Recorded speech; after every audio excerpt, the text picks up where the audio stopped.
Just a quick reminder to tip your bartenders. Some of us need to pay our bills. So.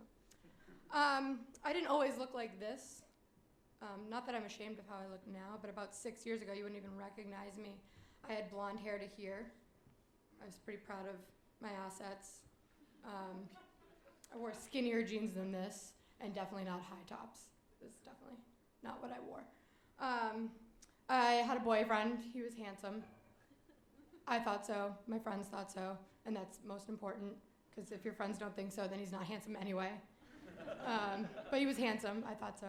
Everyone thought so. You guys would think so. He was supposed to meet me at a bar. I decided to go with my friends to see Hair at my college. I was like all about it. I love theater. That's why I work here, because I love theater. And he was like, I don't want to go. I was like, whatever, cool, whatever, I don't care. I'm going to go. So I went. And I'm sitting there, and I'm like, oh, I should really leave and go to the bar and get drunk. That's what my friends are doing. I shouldn't be at Hair. This is so faux pas. I'm not going to have any friends. My boyfriend's going to break up with me. I should just leave Hair and go to the bar and drink. But my gay boys were like, no, please stay. Oh, my God, it's going to be so good. The nude scene's coming up. And I was like, oh, I'm not leaving if there's a nude scene coming up. So I sat and I waited, and finally the nude scene came, and it blacked out, and there was like 40 people on stage, and all I saw was this one girl. She was naked.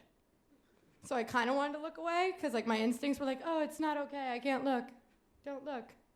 But I looked, and I kept looking, and I kept looking, and slowly I forgot about the bar, and I forgot about my boyfriend, and all I could see was this girl. The other 40 people did not exist. It was me and her. We were in love. At least she was in love with me. I was in love with her. I was convinced. So I called my boyfriend, hey, not meeting you at the bar. I have to go to the cast party. Sorry, I'm just so popular. I gotta go. Bye. So I hang up and I like go to the cast party. I pretend I'm friends with whoever lives there. I read the mailbox. I just list names. I'm friends with everyone. You've got to let me in. So they let me in. They're like, sure, like whatever. Here, have a handle, have a blunt. I'm like, nice. I'm gonna fit in perfectly. No one's gonna know that I have a boyfriend waiting for me at the bar who's so mad that I'm not at the bar with him. And who cares that I'm not going to have friends? I'm here to find that girl. I'm going to find that girl. I'm going to find her. So I sit on the couch. I'm like being BFF with everyone, smoking blunts. I'm so fucking cool. So cool. My hair was so blonde. I was so cool.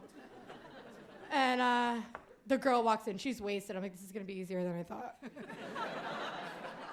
And so I just like roll up my sleeves. I hand the blunt to someone else, and like the room clears, like in a very like that thing she did. You know that movie back in the day? Whatever. The room cleared. Okay?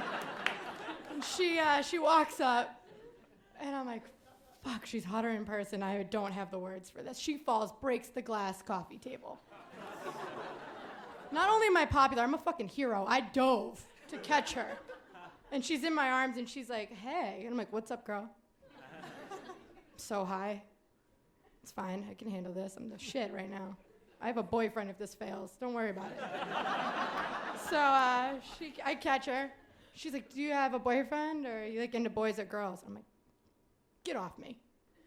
I'm not gay. Flip my hair, and I'm out. I leave. I fucking bolted out of there.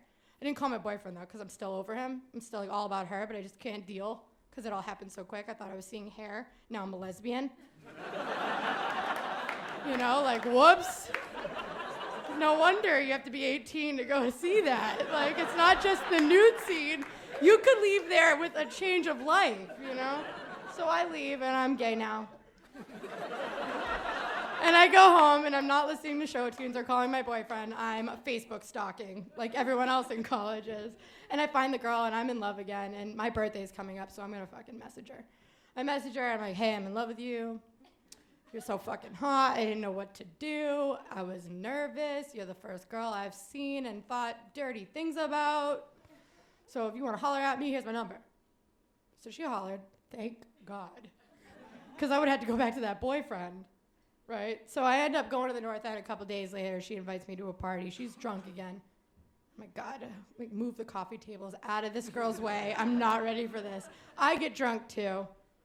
We end up hooking up. I leave. The next day I have to tell my best friend, because you can't just hold that in. You're gay now. Someone's got to know. You know, so I call my boyfriend first. I'm like, hey, I think we should break up. We'll talk about it later. I'm not in the mood. Goodbye. And he's just like, why are you always such a bitch? I'm like, I'm not. I'm just being real. Like, relax, bro. So I call my best friend. She's like, come over. I'm like, all right, it's 10 a.m. Have a shot of vodka. She's like, I know we're in college, but really? Like, we have finals and stuff. And I'm like, yeah, I don't care. I'm gay now. Well, that's what I was thinking. I didn't actually tell her right away. I made her work for it. I was like, listen, I got to tell you something you need to guess, because I'm not going to just straight up tell you, because it's important to me that you just know me well enough to guess. So she's like, I don't know. I'm like, well, why don't you leave the room, because I can't look at you. I can't look at you while I'm feeling so confused. She's like, all right, whatever, you're crazy. She goes in the other room, and I'm like passing vodka to the door. She's like, did you fuck my boyfriend? I'm like, oh, hell no. I don't even have a boyfriend anymore, so no. She's like, oh, okay. Are you pregnant? No. Nope. That's our other 8 friends, not me. So she's like, oh, I don't know then. She storms into the room. Whatever it is, I don't fucking care. If you're not pregnant, you didn't fuck my boyfriend. I don't give a fuck what you gotta tell me. Just spit it out. And she's gorgeous. She's flipping her hair. And I'm like, all right, so you know that girl I told you about? She's like, yeah. I'm like, oh, I fucked her. She's like, wait, like, what do you mean? And I'm like, all right, you want the vodka now? Because I'm about to get detailed with you. So we drink a lot, and I tell her. Me and this girl don't work out. She was dumb, not just drunk. That was my mistake. I really thought she was just drunk all the time. The truth is, she was just like that. So as hot as she was, it just wasn't working for me, because I needed more than what she had to offer. So moving right along, I meet a new girl. My friends introduce us. They're like, oh, she's gay. You're figuring it out. She got a boyfriend, but she wants to be with you, so you guys should work it out. So I'm like, all right, let's be girlfriends. Let's go all the way. I'm gay now. Like, what more can go wrong? Let's just be girlfriends. So I call my mom. I leave her a voicemail. Hey, Mom, I'm failing math. No surprise there, but I also have a girlfriend. If you want to talk about it, you call me back. My mom calls back. She's like, what? I'm like, yeah, I failed math. I can't talk about it. I'm already emotional. I'm gay now. I gotta go. I hang up. 6 years later, I've had my heart broken quite a few times, all by girls. But I just want to make it clear. It's clearly not a choice, because these girls are mean. If I could love that boyfriend, you know I would. He was handsome, and all my friends thought so. So